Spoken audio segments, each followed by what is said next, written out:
BRS ప్రభుత్వం ఉద్యోగాలు ఇవ్వలేదని, బీఆర్ఎస్ నిరుద్యోగులను మోసం చేసిందని కాంగ్రెస్ని గెలిపించినాం. వీళ్ళే కదా బీఆర్ఎస్ వాళ్ళు మోసం చేసిర్రు అని మన దగ్గరకు వచ్చి కాంగ్రెస్ని గెలిపించిన వెంటనే జాబ్ క్యాలెండర్ ఇస్తాం, ఒక్క సంవత్సరంలోనే 2 లక్షల ఉద్యోగాలు ఇస్తామన్నాం.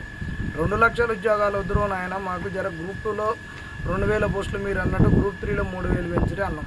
కనీసం 2-3 వేలు కాకుండా ఎంతో కొంత ఒక 1000 పెంచి నిరుద్యోగుల్ని ఆదుకోరి, ఏజ్ మీద పడేటోళ్ళను, ఇన్ని రోజులు ఆగిన వాళ్ళను మీరు వచ్చే జాబ్ క్యాలెండర్లో చూసుకోరన్నాం. మనం ఇంత గొడవలు చేసి వీటి గురించి అడుగుతుంటే ఇప్పుడు చనగాని దయాకర్ అనేటువంటి ఒక చల్లని కాగితము ఈయన ఈరోజు ఉస్మాన్ యూనివర్సిటీలో 10 ఏళ్ల బీఆర్ఎస్ పాలనలో నిరుద్యోగులకు బీఆర్ఎస్ మొండి చేయి చూపించింది. నిరుద్యోగులు చేస్తున్నటువంటి ఉద్యమాన్ని బీఆర్ఎస్ వాళ్ళు వెనకుండి నడుపుతున్నారని, దీన్ని వక్రీకరిస్తూ ఈయన రేవంత్ రెడ్డి దగ్గర మార్కులు కొట్టాలని, దీన్నంతా చిల్లర మల్లర చేయాలని ఈరోజు ఉస్మాన్ యూనివర్సిటీలో 11 గంటలకు ర్యాలీ ఉంది.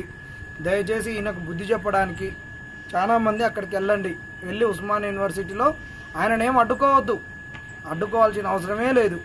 మన వాళ్ళు మాకు ఉద్యోగాలు కావాలని ఇంకొకడ ఒక ప్రోగ్రాం చేరి కొంతమంది జడ్సన్ అన్న దగ్గరికి రావాలి, కొంతమంది అక్కడ రావాలి.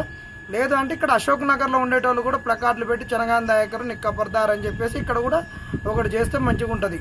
ఏది చేయకుండా ఉంటే మీరు ఇబ్బంది అవుతుంది. దయచేసి చెప్తున్నాం, ఖచ్చితంగా చెయ్యాలి. మీరు ఇక ఏది చేయకుండా స్టడీ హాల్లో ఉండి ఇక అవుతుంది, ఇక కలిస్తే ప్రతి ఒక్కళ్ళు ఇట్లా అడుగుడానా ఎప్పుడైతుంది ఏందని జస్ట్ లేచి అక్కడ మీరు ఉన్న లైబ్రరీల ముంగట దయాకర్కు వీళ్ళకు కాంగ్రెస్ వాళ్ళు వక్రీకరిస్తుర్రు, కపర్దారని చెప్పాలి. ప్రతిపక్షాలను కలుపుకొని పోయినాం, వాళ్ళు వచ్చిర్రు. ఆ రోజు వీళ్ళు కూడా వచ్చిర్రు. ఇప్పుడు వద్దా మీరు రాజకీయం చేస్తున్నారంటే వాళ్ళని వద్దనే చెప్తున్నాం. మన డిఎస్సీలకు కూడా ధర్నా రోజు నడుచుకుంటూ వచ్చిన 14 కిలోమీటర్లు నడుచుకుంటూ వచ్చేటప్పుడు బీఆర్ఎస్ వాళ్ళు వద్దు, బీజేపీ వాళ్ళు వద్దు, ఎవరు వద్దని తిట్టిర్రు డిఎస్సీ వాళ్ళు. కాబట్టి నిరుద్యోగులారా ఏదో ఒకటి ఈ 2 రోజులలో తేలాలి. ఆడు పెంచడా పోస్ట్ పోన్ చేస్తాడా చేయడానేటటువంటి చేయాలి. నిరుద్యోగులందరూ నరాలు దేగేంత ఉత్కంఠగా చేస్తున్నాడు. దయచేసి ఉస్మానియా యూనివర్సిటీకి వెళ్ళండి. జడ్సన్ అన్న దగ్గరికి వచ్చేటోళ్ళు జడ్సన్ అన్న దగ్గరికి రాండి. ఇక్కడ ఉండి చేసేటోళ్ళు మీరున్న ప్రదేశాల్లో చేయండి. ఏదో ఒకటి మాత్రం ఖచ్చితంగా చేయమని మిమ్మల్ని అందరిని వేడుకోవడం జరుగుతుంది.